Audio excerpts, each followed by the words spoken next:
to put people like Castells and Leslie Clare, will stress the material nature, how things are produced in the global world. So materialists, in terms of ontology, suggest that physical matter is the only thing that matters, it's the only reality. That everything, including thought, feeling, mind, and will, can be explained in terms of physical phenomena. So again, we have people like Castells, who suggest that technology is important. That's how you can explain why things happen. Our ideas follow from how we produce. Our ideas follow. Our social institutions are based on how we produce. Materialists explain the structure of societies and the changes in societies by focusing on the economic, techno-economic organisation of society and global society. So when these people talk about globalization, they will stress the economic factors. It's the economics chapter in your subject guide. Social scientists who adopt a materialist approach differ as to whether globalization is occurring, especially to recent changes. Hurston, Thompson, Hay, Sclair, Dickey. These are all the people you need to know if you're looking at that particular approach. And their assumption is that the thing that drives the world is production. So if production changes, the social arrangements will change. The causes of globalization have to be understood in the changing structure of production. So we're really talking about technology. Technology changes and will change everything. Now let's just talk about this again.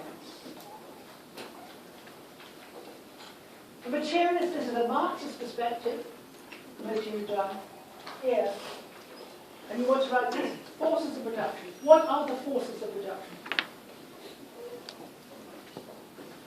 This is the mode of production. This bottom bit is the mode of production. Mode, fashion, how things are made, right? Mode, fashion, how things are made. Made up of two aspects. Forces of production are what? Forces, what? Well done, technology. Forces of production, the relationship between land, labour and capital. Technology, how we make things. Now, I want to be very clear about this word technology. Technology is not advanced or not advanced. It's simply how we make things. So, this is a stick and I'm cleaning my teeth with it. That's technology. Right? It's not advanced technology. So be very careful when you say technology. What is it? What's in technology? So here, technology. So if technology changes, they change the relations of production. Now, what are the relations of production? What are the relations of production? They're economic. They must, well done, they must be economic, but what are relationships? What are the relationships? Class system. Class, not the class system, but the class relationships between the dominant class and the subordinate class. What is the nature of that relationship? That will depend on the mode of production. So in capitalism, what is the nature of the relationship between the dominant class and the subordinate class? What do the capitalist class want? They want to extract surplus value. What does the working class want to do? Not to give you very much. It's basically, it's a conflictual relationship. It's an unstable relationship. If you're ill at home, would your boss come and look after you? No, you're simply connected through cash.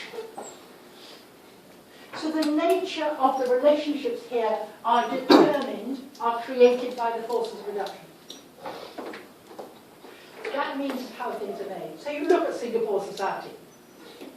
Technology, sophisticated, nanotechnology, very sophisticated. The relationships of production are basically much more informal than they were in the past, but they're still an extractive element.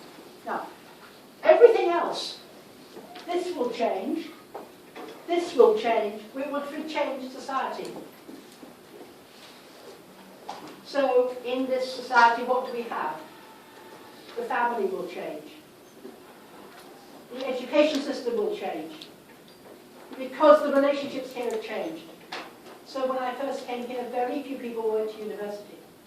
And now the majority of people go to university. When I first came here, the family size was actually just under 2 per family. because the government said 2 is enough, right? And now go off and have many more children. The family system will change, apparently, right? The state, the nature of the state will change. The nature of religion will change, because change happens here. Now, if you're going to make this in terms of a global system, this is the same as technology. Relations are now global.